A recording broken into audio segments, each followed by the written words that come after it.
कि चूँकि पूरी दुनिया में फ़ौजी तनसीबात पर हमला करने वजह से वाक़यात में मुलव्वस अफराद के ख़िलाफ़ कार्रवाई करने का वहाँ की अफवाज को इख्तियार मुयस्सर है। पाकिस्तान में भी ऐसे अनासर के ख़िलाफ़ कानूनी और आइनी तहफ़्फ़ुज़ हासिल है, लिहाजा इन वाक़यात में मुलव्वस तमाम अफराद के ख़िलाफ़ पाकिस्तान आर्मी एक्ट 1952 के तहत बिला ताख़ीर कार्रवाई मुकम्मल करके सज़ा दिलवाई जाए।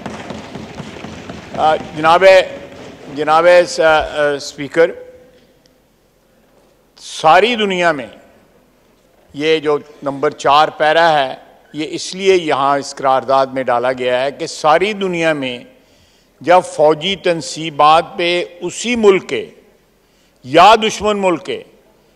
ये लाजमी तौर के ऊपर जो है मैं नहीं समझता है कि पाकिस्तान के कोई शहरी या पाकिस्तान से मोहब्बत करने वाला शख्स जो है वो फ़ौजी तनसीबात के ऊपर या हमारे शहदा के जो निशान हैं,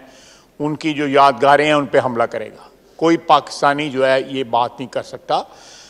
मुख्तलिफ़ औक़ात में जो है जब फ़ौजी हुक्मरानी रही है, उनके साथ बड़े शदीद इख्तलाफात रहे हैं सियासी पार्टियों के, लेकिन ये एक बात मुसलमा है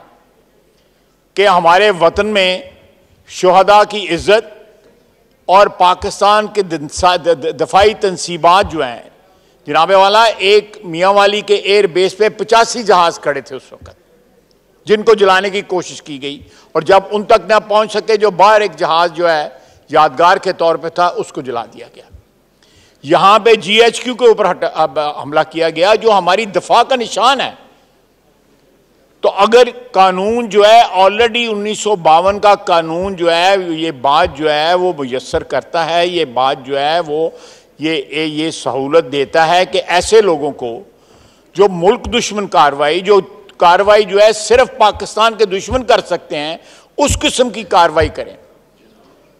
तो उनको कानून जो ऑलरेडी स्टैच्यूट, हमने कोई लेजिस्लेशन नहीं की, हमने कोई नया कानून नहीं बनाया, हमने जो किताबों में ऑलरेडी कानून की किताबों में जो इसके रेलेवेंट कानून है उसको अप्लाई कर रहे हैं।